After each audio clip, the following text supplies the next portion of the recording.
I'm setting this goal because I think it'll be challenging, but it's realistic. It almost always turns out to be harder than you thought. Like me, I've written all these books. Like every Right. time I sit down to start writing another book, I'm like, you know what?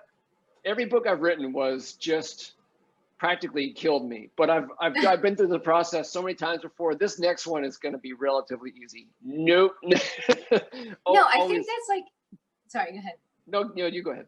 I was going to say, I feel like I see that almost every day. I find myself thinking what you just said. It's like, you don't remember the process of like what it was like, no matter how many companies you start, no matter how many things you create, how many books you write, how many races you do, how many kids you have, like you don't remember the Right. process or the pain. It's like your brain just like blocks it out.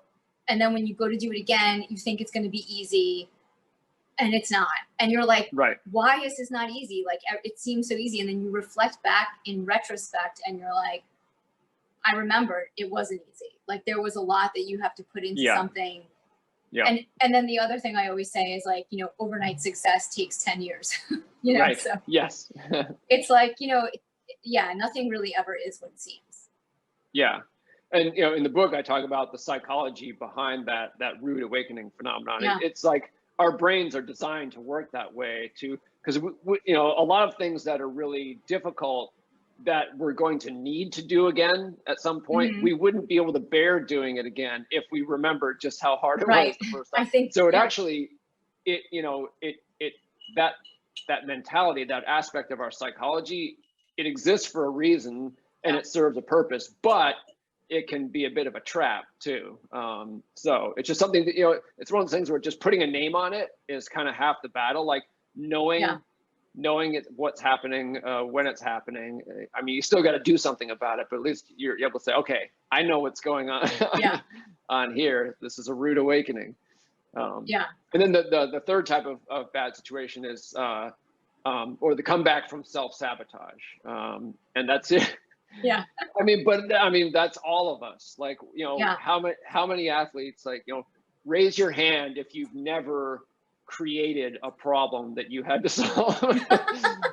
No, it's so true. It's like I had a great run yesterday on the treadmill, and yet I still found a way to say to myself, "Oh, but you could have done better." Like, it's just the nature of your mind as an athlete. I don't know other people, but Yes. Yeah. Well, the classic example of that type is like, turning a small injury into a big one because you don't listen to your body. Like, that's one that almost every athlete does at some point. If I just power through it, the pain will go away. And then something that might have just necessitated one day off becomes like a 2-week, a 3-week thing or what have you. Yeah, I'm in that boat too. But I went to physical therapy, so I'm still working through an unidentified ankle injury that happened not during any sport and is not a real injury, like can't be fixed except for rest. Interior posterior tendonitis. It's just a little spot on my ankle that hurts when I run. Yeah. Anyway, yeah. I've had those too, like the undiagnosable, just it's all in your head.